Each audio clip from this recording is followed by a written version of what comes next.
আচ্ছা, সন্দীপ ঘোষ জামিন পেলেন, এবার কি ফের আরজি করের প্রিন্সিপাল হিসেবে সন্দীপ ঘোষকে দেখা যাবে আবারও? সেটা তো খুব দুঃখের আমার মনে হয়। এবং আজকে রাজ্য সরকার তাকে সেই সাধ্যমতো প্রমাণ সিবিআই কে দিতে পারেনি, কারণ তারা প্রথম থেকেই প্রমাণ লোপাট করে গেছে।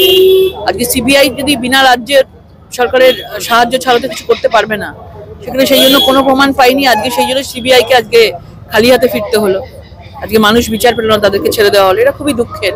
প্রথম থেকেই আমরা দেখেছি রাজ্য সরকারের এই সন্দীপ ঘোষকে নিয়ে যেভাবে পুরস্কার দিয়েছিল রাজ্য সরকার, এটা খুবই অনীহা রাজ্য সরকারের, যে এই আরজি করের জন্য এত প্রভাবশালীরা যুক্ত রয়েছে, প্রথম থেকেই এর যেন বিচার না হয় তার চেষ্টা করে গেছে এবং সফল হয়েছে।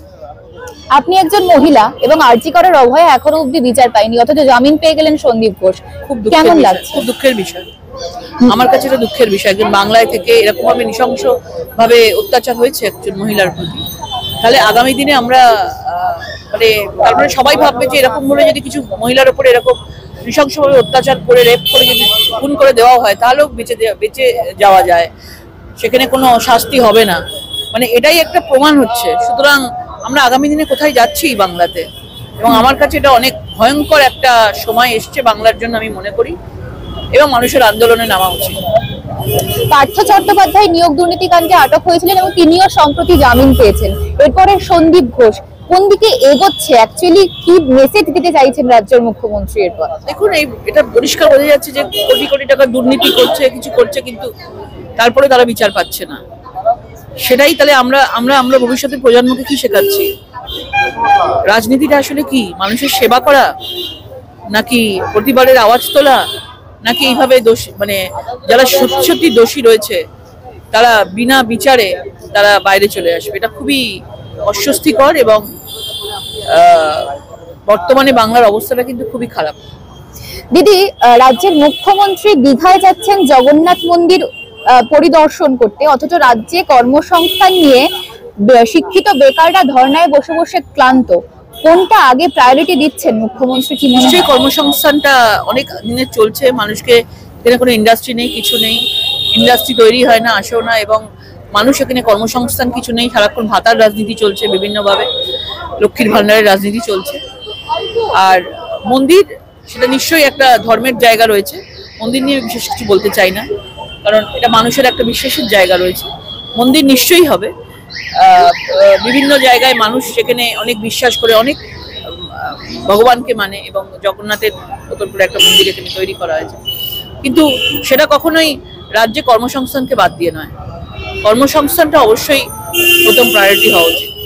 পুরীর জগন্নাথ মন্দির একটা ঐতিহাসিক কারণে ওখানে প্রতিষ্ঠা করা হয়েছিল, দীঘায় জগন্নাথ মন্দির, এই সম্পর্কটা কিভাবে, মানে কিভাবে রিলেটেড এই জিনিসটা? উনি বিভিন্নভাবে মনে করছেন যে এই মেদিনীপুরে একটা বড় হার উনি হয়েছেন, সেটা কখনো মেনে নিতে পারেননি, এবং যবে থেকেই হার হয়েছে নন্দীগ্রামের হার, তারপরে উনি মেদিনীপুরের জন্য কি করবে না করবে ঠিক করে উঠতে পারছে না, এবং সেই জন্য মন্দির বানিয়ে বিভিন্নভাবে মানুষকে কাছে টানার চেষ্টা করছে। মন্দির তো থাকবেই মন্দিরের মতন করে, কোনোভাবে 2026-এ হিন্দু ভোট বাজেয়াপ্ত মন্দির থাকবে, কিন্তু ভুলে যাচ্ছে মেদিনীপুর গড় যেভাবে শুভেন্দু অধিকারী যেভাবে ধরে রেখেছে, এবং আগামী 2026-এ তিনি ধরে রাখবেন।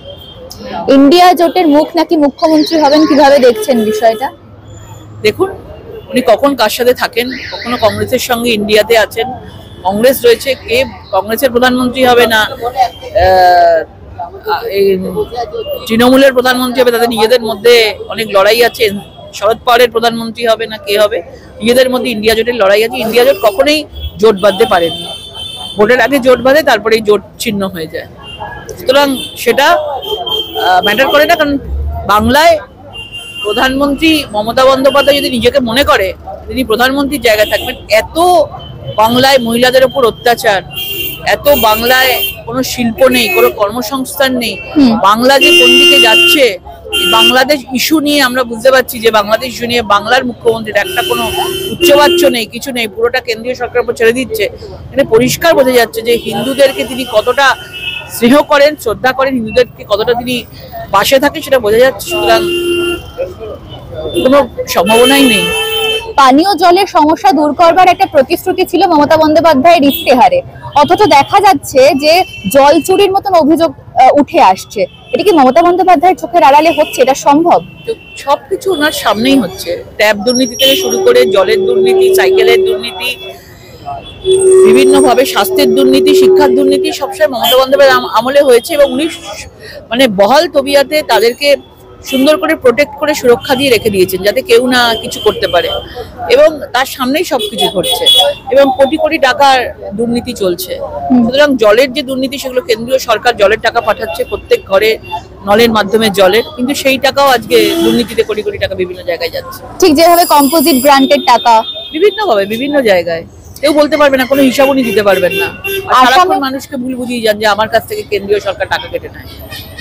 আসামের মুখ্যমন্ত্রী হেমন্ত সোরেন বলেছেন এনআরসি না হলে আধার কার্ড হবে না। কি মনে হয় বাংলাতেও কি এরকম মুখ্যমন্ত্রীর কাছ থেকে শোনা যাবে কিছু?